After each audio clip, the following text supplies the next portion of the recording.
На пульт диспетчера поступает сигнал о заторе на трассе М12. На место выдвигается аварийный комиссар. Как он выясняет, ЧП у заправочной станции. Легковушка врезалась в грузовик.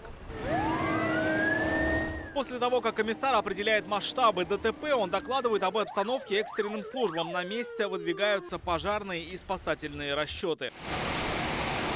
Менее чем за 20 минут им предстоит сначала локализовать пожар на месте ДТП, затем спасти всех пострадавших и ликвидировать затор. Он образовался на самом протяженном участке М12 в Татарстане, в Кайбецком районе. В соответствии с решением министра МЧС России генерала-лейтенанта Куренкова сегодня проводится учения в части ликвидации дорожно-транспортных происшествий, которые могут возникнуть на федеральной трассе М12. В этих учениях задействованы 5 субъектов, на чьей территории проходит данная трасса.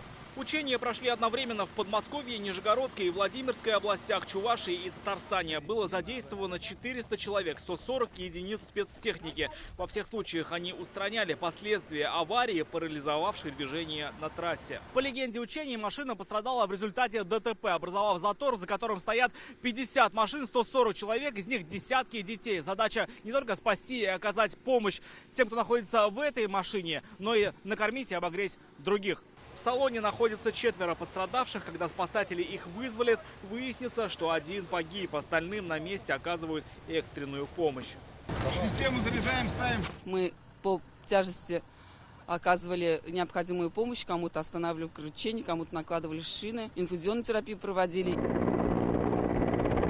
По сценарию учения одного из пострадавших на снегоходе транспортируют к карете скорой помощи. 2 других находятся в крайне тяжелом состоянии. Их спасет только эвакуация по воздуху. На помощь прибывает вертолет МЧС.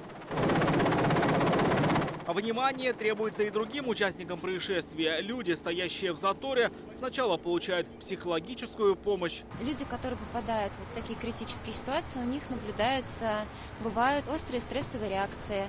Плач или истерика, или агрессия может быть. То есть в этой ситуации психолог может помочь. Здесь же для них организованы пункты обогрева и горячего питания. Я думаю, сегодня мы справились на славу. И плюс горячее питание от нашего района, развертывание, всех сил и средств. Такие учения проводятся впервые, хотя в январе по похожему сценарию татарстанские экстренные службы действовали на практике. Во время снегопадов все силы были брошены на помощь людям, пережидающим метель в пробке. Этот опыт помог сегодня выполнить поставленную задачу. Учения прошли в установленное время. Рамиль Шайдулин, Абзельгарипов, ТНВ, Кайбецкий район.